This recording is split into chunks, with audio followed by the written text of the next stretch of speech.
Добрый день, шановное господарство, витаю вас. Працягнем Першую сусветную войну.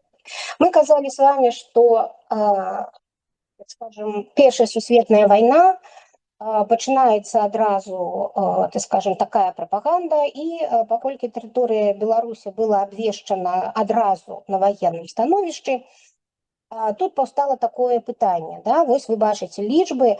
На тэрыторыі Расійскай імперіі знаходзілася 170 тысяч германскіх і 120 тысяч аўстра-венгерскіх падданых, 10 тысяч французаў, 8 тысяч англічан. Акрамя таго, вось у Паволжьі жыло 600 тысяч немцаў-каланістаў і 200 тысяч жыло яшчэ на Валыні. Да? Ну і вось мы бачым, ведаем, што, так скажем, паўстала пытанне, што рабіць.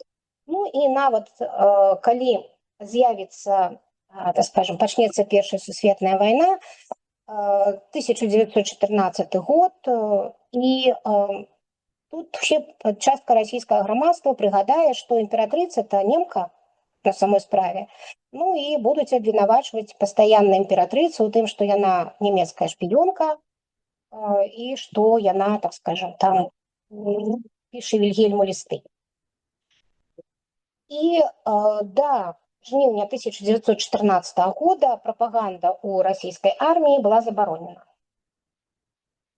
А потым усё мяняецца. І наогул, мы ў мінулы раз с вами казалі, наколькі Першая сусветная вайна змяніла свет, паўплывала на абсалютна розныя бакі жыцця грамадства, і акрамя зброі яшчэ вельмі вялікую ролю пачала адыгрываць прапаганда. Прапаганда пераўтвараецца у нас у самастойную, калі мы можем так сказаць, зброю масавага паражэння. Калі яна до 1914 года выкарыстоўваецца так эпізадычна, то пазіцыйная вайна, якая пачнецца, вайна такая доўгая, яна будзе патрабаваць мабілізацыі не толькі, скажем, армій, але і мабілізацыю розума і кашалькоў усяго насельніцтва. Ну, што маецца на ўвазе? Што з'яўляецца ў прапагандзе? Гэта пераход ад пераканання да рускі внушэння, да? І пачынаюць выкарыстоўваць эмоцыі. Гэта страх, гэта гнеў замест логікі. Да? То есть эмоцыі замест логікі. Гэта адбываецца дэманізацыя ворага. Да? Ствараюць такі вобраз варвар, хун, звер. Гэта візуальны ўзрыв. Самым галоўным носьбітам гэтай ідэі становіцца плакат. Плакат, які будзе нас суправаджаць потым усю гісторыю наша, да, чалавецтва і да сённяшняга часу, тое, што сёння мы называем банерам, да, вось сучаснай мовай. Плакат становіцца галоўным носьбітам інфармацыі, ідэі, ён кароткі, яркі і шокавы, калі можна сказаць. Гэта кантроль інфармацыі, ствараецца ваенная цэнзура, ствараецца спецыяльнае бюро, гэта Welbeck House, напрыклад, у Великабрытаніі, які потым стане Ми-7. То есть пераўтварыцца вось такі, так скажем, з спецыяльнага бюро да Ми-7.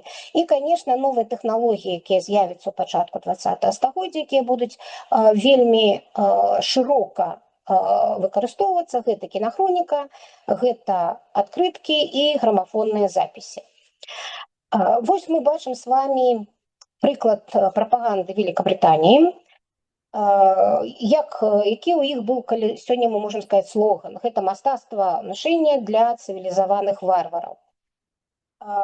Трэба сказаць, што Брытанія ўступіла з невялікім прафесійным корпусам і мінімальнай прапагандысцкай машынай.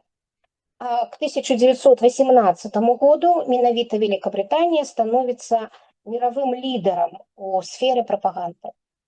У чым былі яе асаблівасці? Вось вы бачыце легендарны плакат лорда Кічнера «Твоя страна нуждается в тебе», да? «Твоя краіна, ты необходим своей краіне». Гэта шэдэвр, І вось гэты палец, які паказвае на цябе, да, адразу мы можам прыгадаць такі вядомы нам абсалютна з вамі плакат, а ты запісаўся дабравольцам, да, вось гэта такая інтэрпрэтацыя гэтага плаката лорда Кітченера. І што тут выкарыстоўваецца? Тут выкарыстоўваецца замест вы, ты, гэта такая персаналізацыя, канкрэтна указ на канкрэтнага чалавека, і вось гэты указальны палец. Да, ось чалавек, які прама глядзіць на цябе і пытаецца, а ты, менавіта ты,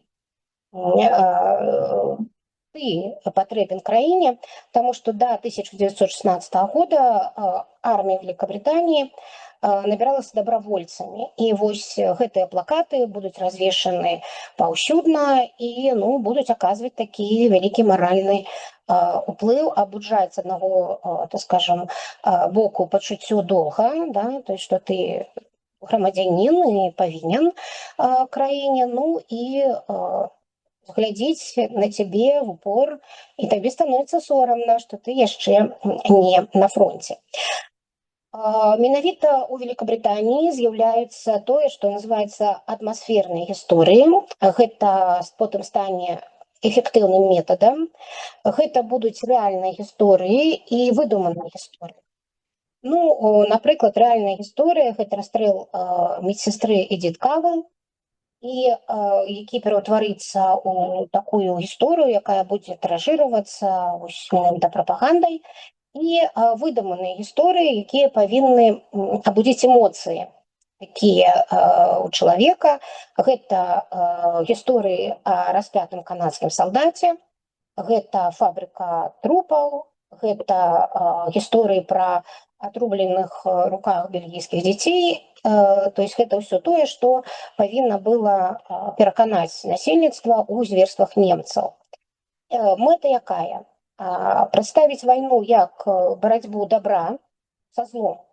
Добро – гэта цывілізацыя, а зло – гэта прускі мілітарызм. І вось у гэтай барацьбе вось рэальныя і выдуманыя гісторыі яны пераплятаюцца. Было створана бюро прапаганды Веллингтон Хаус, працавала пад прыкрыццем і распаўсюджвала брашуры ў нейтральных краінах, асабліва у Злучаных Штатах Амерыкі, да, таму што Злучаныя Штаты Амерыкі, прыгадаю вам, уступяць у вайну толькі ў 1917 годзе. Так вось тон гэтых брашур быў інтэлектуальны. Гэта барацьба за права народа супраць тыраніі, пакуль што. І кінематограф. Кінематограф – гэта, перш за ўсё, дакументальныя фільмы. У 1916 годзе выйдзе такі дакументальны фільм кароткі «Бітва на Соме». І у гэтай бітве на Соме гледачы ўпершыню убачаць сапраўдныя трупы. Аднак монтаж будзе зроблены так, што нягледзячы вось на гэтае поле засеяна трупамі, так скажем, у гледачоў ствараюць такое перакананне, што перамога будзе за намі. Гледзячы на гэтыя ахвяры, ўсё ж такі перамога будзе. Нямецкія, нямецкія плакаты. Германія апынулася ў такім прапагандысцкім цытноце. Яна кантралявала камунікацыі ў Цэнтральнай Еўропе, але прайграла бітву за нейтралаў і ўласнае насельніцтва. Што выкарыстоўвае нямецкая прапаганда? Гэта абаронны наратыў. Крик des Geisten, да, вайна духаў. Галоўны пасыл: Германія акружана ворагамі, якія зайздросцяць усе Германіі, і Германія абараняецца. Ну і зноў адсюль, так скажем, гэты надпіс «Гот мис унс» на пряжках салдат. Так скажем, фіксацыя на культур, да, калі можна так сказаць, гэта супрацьстаўленне германскай высокай культуры, гэта парадак, да, Deutsche Ordnung, навука, музыка, і гэта супрацьпастаўляецца заходняй цывілізацыі, грошы, каланіялізм, ну і нешчырасць. І яшчэ што робяць немцы, гэта дэманізацыя праціўніка. Рускія, так скажем, войскі расійскія, я б сказала, гэта мангольскія орды, французы гэта раса, якая выраждаецца, англічане гэта таргашы, якія наймаюць туземцаў. І ну, пры гэтым трэба сказаць, што празмерная бюракратызацыя і строгая такая цэнзура прывядуць да таго, што германская прапаганда была скучнай і не да часу, кажуць, да? І в большасці сваёй займаюцца гэтым маралізатарствам. І цікава, што каб праводзіць сваю прапаганду, Германія пакупае газеты ў нейтральных краінах, напрыклад, у Злучаных Штатаў, але тон гэтых газет быў такі, ну, вельмі грубы, такая не тонкая прапаганда, і замест таго, каб, скажем, чытачы гэтых газет, причем газета Злучаных Штатаў называлася Фатерланд, да, вось такое спалучэнне ангельскай, амерыканскай і нямецкай моў. Так вось гэтая газета The Fatherland, яна выклікала такое, ну, скажем, пачуцці, таму што, ну, адтаржэнне, адтаргалі чытачы, і была такая дыскрэдытацыя Германіі. Францыя гэта любоў, ненавісць і помста за Эльзас і Лотарэнгію, якую адабралі. Да? Французская прапаганда б'е ў дзве галоўныя струны. Гэта рэваншызм, вярнуць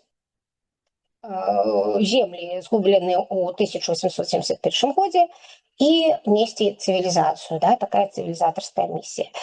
Асаблівасці гэта эмацыянальная гіпертрафія. Гэта зварот да сэрца і такога жывёльнага жаху.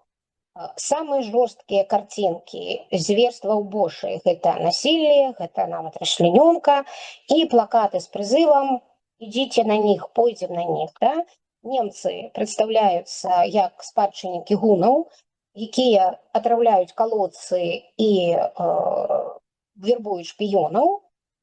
І быў такі міф, які шырока таксама, скажем, распаўсюджваўся прапагандай.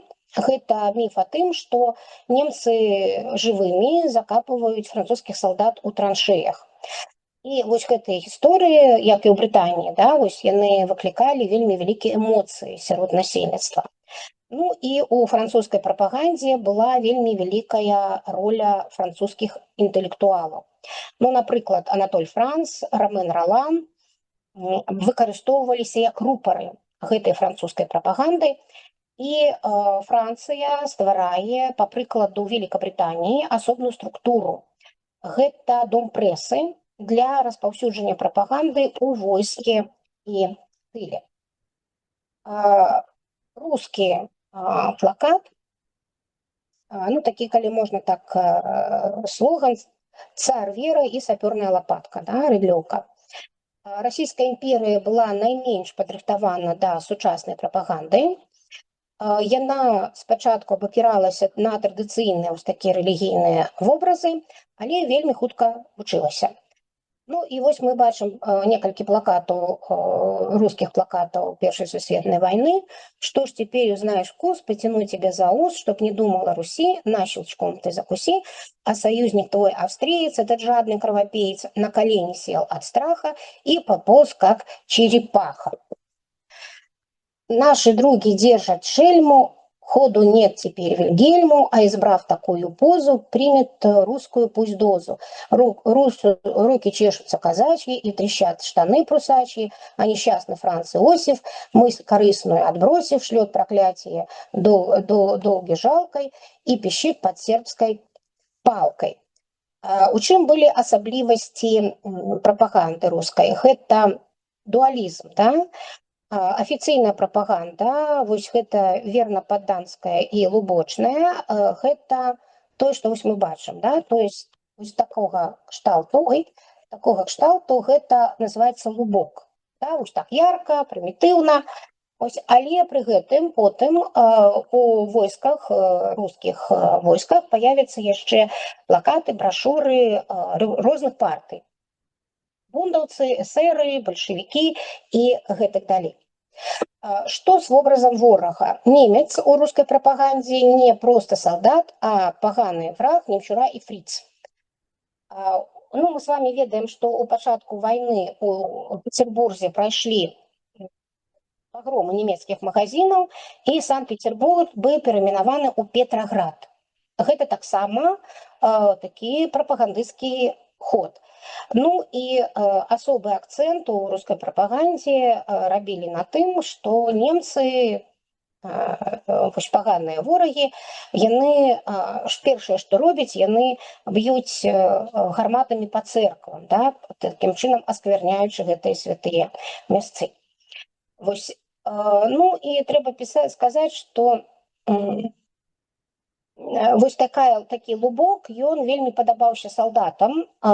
Чаму? Таму што салдаты, якія былі ў траншэях, гэта ў большасці сваёй сяляне, і ім падабаўся такія вось вершыкі. І была такая кніжка «Лубочны тэатр вайны», дзе было вельмі шмат такіх гісторый, дзе казакі робяць у капусту немцаў. Ну, вось такія плакаты з Георгіем Пабеданосцам, з царом бацюшкай, з простым мужиком, абавязкова казак там будзе прысутнічаць, які, скажем, сметае ворага. Ну і у рускай прапагандзе з'яўляецца то, што называецца летучая мыш, беларуску летучы кажан. Што гэта такое? Гэта атрады прапагандыстаў з кінапраектарамі і грамафонамі в акопах. Ось устанаўлівалі, і гэтыя вось атрады прапагандысцкія летучых кажаноў ці летучых мышэй па-рускі, вось яны, так скажем, падымалі дух салдат рускіх, якія сядзелі у акопах і адчувалі сябе, так скажем, ну, не зусім комфортна, да, таму што акопная вайна гэта цяжка.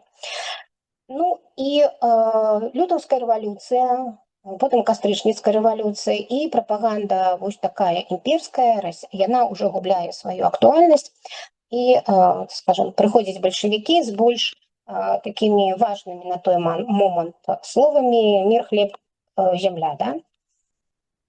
Ну, а Злучаныя Штаты уступаюць у вайну ў 1917 годзе, і гэта такая ствараецца індустрыя пераканання. Амерыканцы падыходзяць да прапаганды як да бізнеса. Створаны камітэт па грамадскай інфармацыі, і кіруе гэтым камітэтам Джордж Крил. І, можа быць, вы адчувалі Крылаўская фабрыка праўды. Да, вось Крылаўская фабрыка праўды, гэта камітэт па інфармацыі. Яны ўжо, так скажем, уводзяць навуковы менеджмент, прапаганда падзелена на раздзелы, 75 тысяч 4-хвілінных мужчын, так гэта называлася, гэта аратары, якія выступалі роўна 4 хвіліны перад фільмамі і расказвалі апошнія навіны з, так скажем, лініі фронта і 17-го года удзелу амерыканцаў. То есть вось гэта 4-хвілінныя мужчыны.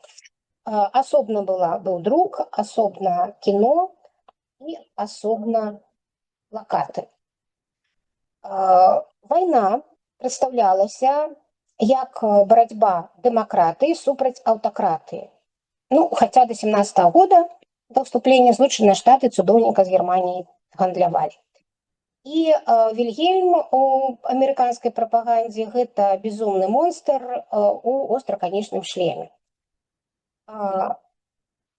Было што цікава, гэта было такой цікавы іх слоган «Покупайте аблігацыі свабоды». Гэта фінансавая прапаганда, ёсць яна тут у мяне ці не? Гэта фінансавая прапаганда, гэта плакаты са статуяй свабоды, гэта з дзецьмі. Вось бачите, тут Вільгельм такі маленькія, тут такі амерыканец. Гэта з дзецьмі, якія тонуць пасля таго, як патапілі латузіяне. Ну і падаўленне было іншадумства, тому што проста заклікалі данасіць на пацыфістаў і нямецкамоўных амерыканцаў, таму што гэта нямецкамоўныя амерыканцы могуць быць шпіёнамі. І вось тады ўзнікае такі лозунг: «Если вы не за нас, вы против нас». Да? Калі вы не за нас, то вы супраць нас. Ну і стварэнне такой адзінай эмоцыі – гэта жах перад гунам, які плануе захапіць Злучаныя Штаты праз Мексіку. Ось гэта, так скажем, жах, і таму мы ось каля гэтага жаха павінны аб'яднацца. Ось мы бачым вось гэты шлем аўстрыйскі, і, карацей кажучы, на насельніцтва это ужас, ужас і ужас. Да? Ну і трэба сказаць, што, зноў жа кажу, военные дзеянні пераносяцца вельмі хутка, ахопліваюць усё больш і больш краін. І я хацела б яшчэ расказаць вам одну гісторыю, навошта Брытаніі спатрэбівалася гісторыя, якая стала вельмі рэзананснай і эфектыўнай. Гэта гісторыя о распятым канадскім салдаце. Гэта такі ідэальны вобраз антрасіці прапаганды. Гэта назва такой прапаганды зверств, да, дзе змешваюцца праўда, неправда, военная неабходнасць і доўгатэрміновыя наступствы. Май 1915 года. Британия несе потери в окопах, и немцы потопили Лузитанию. 128 американцев, скажем, загинуло, але Злучаныя Штаты все яшчэ нейтральна. Грамадскасць Злучаных Штатаў, яна расколата. Ірландцы, немцы супраць вайны на баку Брытаніі. І вось неабходна была гісторыя, гірачка, вось гэты цвік, да, які перавесіў бы чашу гэтых весоў. І з красавіка 1915 года брытанская прэса і бюро прапаганды Велингтон Хаус распаўсюджваюць вось такую гісторыю. В окопах под Ипром канадские солдаты слышат крики. Они вылезают из траншеи и видят своего товарища, молодого сержанта, прибитого немецкими штыками или гвоздями к деревянному сараю или деревенским воротам. Ну, по-разному. Он еще жив, его тело распято, во лбу вырезана свастика или клеймо. Когда канадцы пытаются снять его, немцы открывают огонь. Солдат умирает в мучениях. Ось это было написано. Есть варианты. Замест сарая может быть дзвер царквы, замест цвікоў штыкі. Часам дадавалі, што немцы отрубілі яму пальцы. Як працавала машына прапаганды вось на прыкладзе гэтай гісторыі? Што было першай крыніцай? Да? Адкуль наогул гэтая гісторыя з'явілася? Гэта такая сведка-прывід, свидетельство призрак. Якобы ёсць ліст брытанскага салдата, якое ён перадаў праз Чырвоны крыж, ці яго перахапілі. Імя пастаянна мянялася, і аўтара гэтага ліста, і гэтага канадскага салдата. Сапраўдны распяты канадзец так і не быў знойдзены. Ні аднаго дакументальнага пацверджання ці ні адной фотаздымкі гэтага няма. Да? Вось гэтай гісторыі. Падпалкоўнік Джордж Леклерк, гэта канадскі доктар, яму даручылі расследаванне.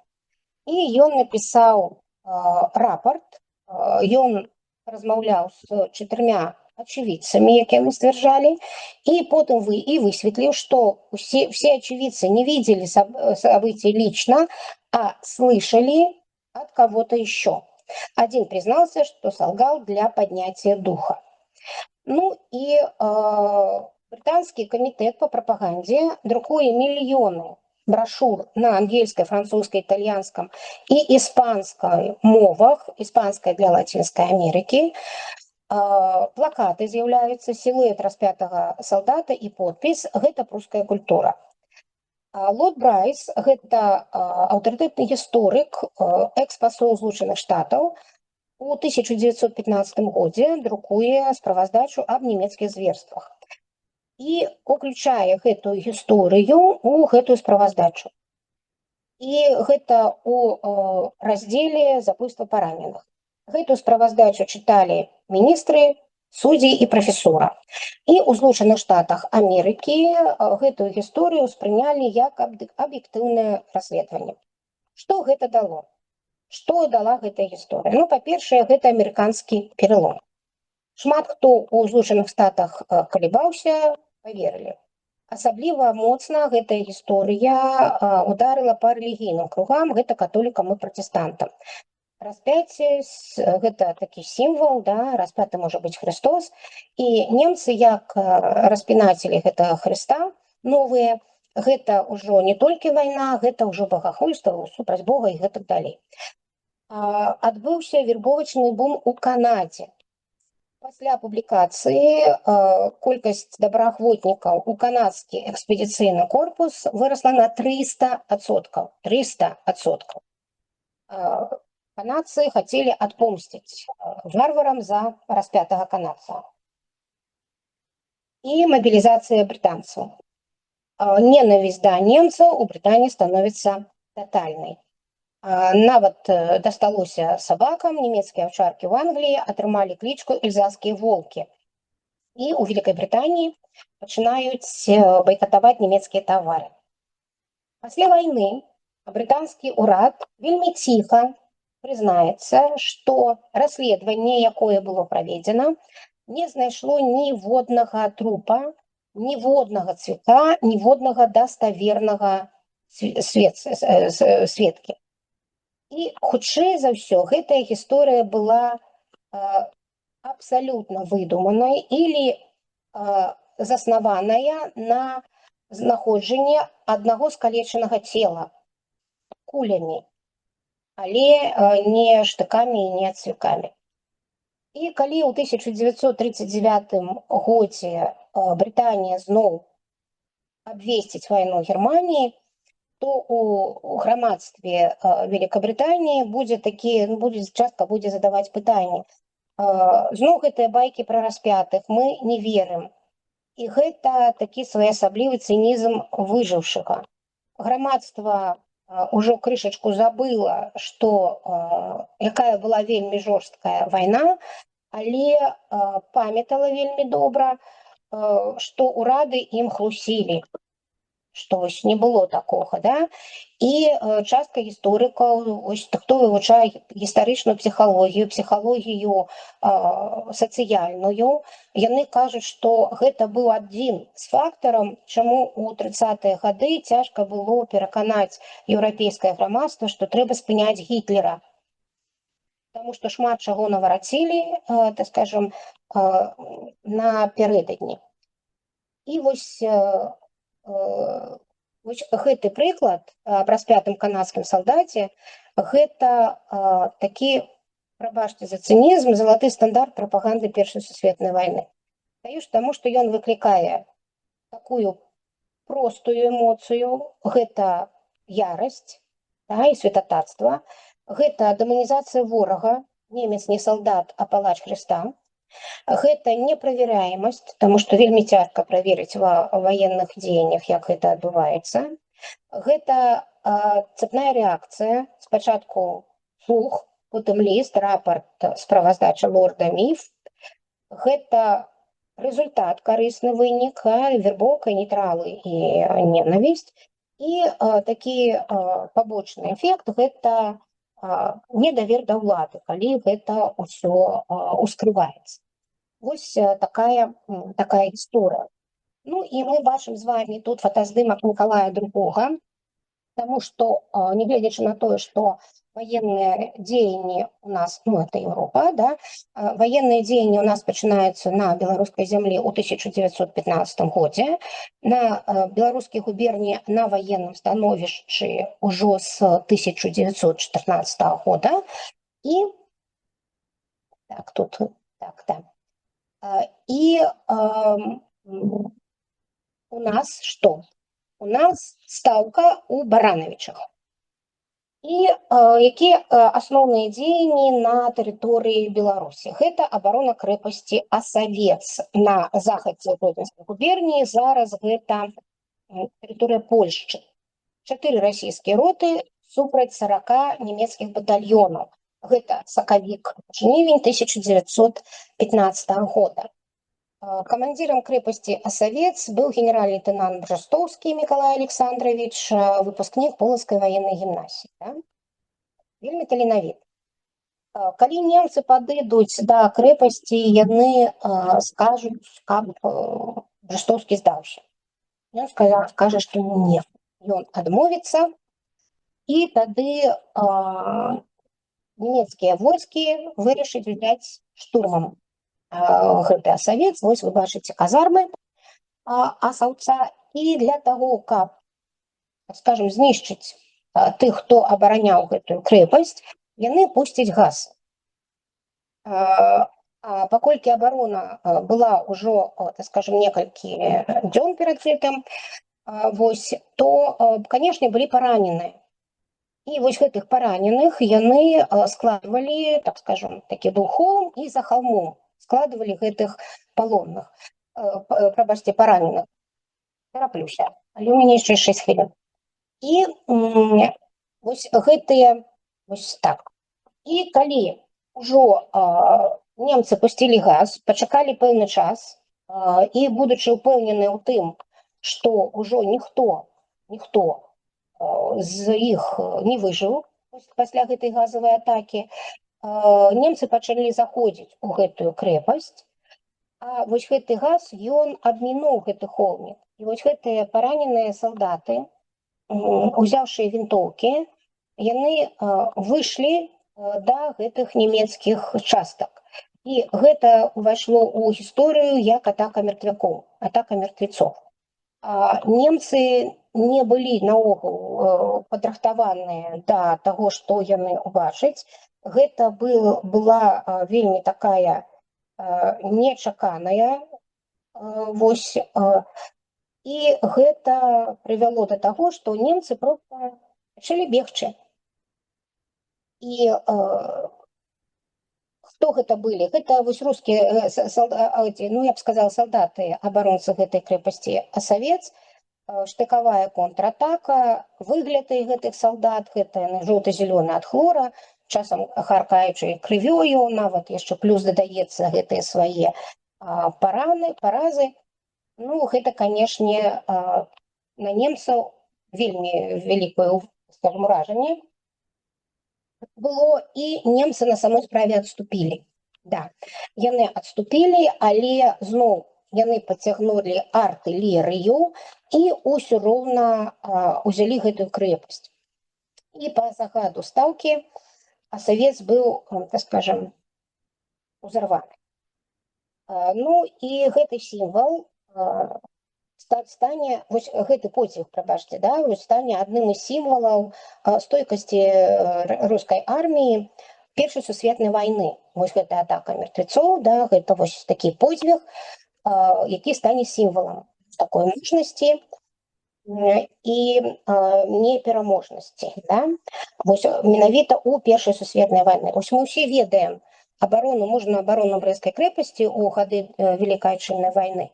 Вось, хаця не все памятаем, што першы раз Брэсцкая крэпасць абаранялася ў верасні 1939 года ад немцаў, да, таму што 1 верасня пачалася Другая сусветная вайна, і Брэсцкая крэпасць, яна прымае ўдзел у абароне Польшчы ад гітлераўцаў, але вось мужная такая абарона Брэсцкай крэпасці, гэта чэрвень 41 года, мы пра гэта ўсё памятаем, мы павінны памятаць, але, ну, не, так скажем, трэба забываць і таксама крэпасць Асавец, якую ўзялі. Але перад, я сказала, што яна была ўзарвана па загаду стаўкі, да, 22 жніўня 15 года яе ўзарвалі, і рускія салдаты часткова выйшлі вось з гэтай крэпасці, і лінія фронта, яна імкліва, ну, яна мяняялася імкліва, і немцы імкліва падыходзілі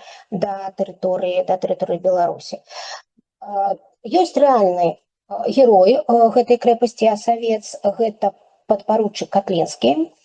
Ён пасмяротна быў узнагароджаны ордэнам святого Георгія 4-й ступені, і прозвішча гэтага падпаручыка было выбіта на сцяне Георгіевскага зала Крамля.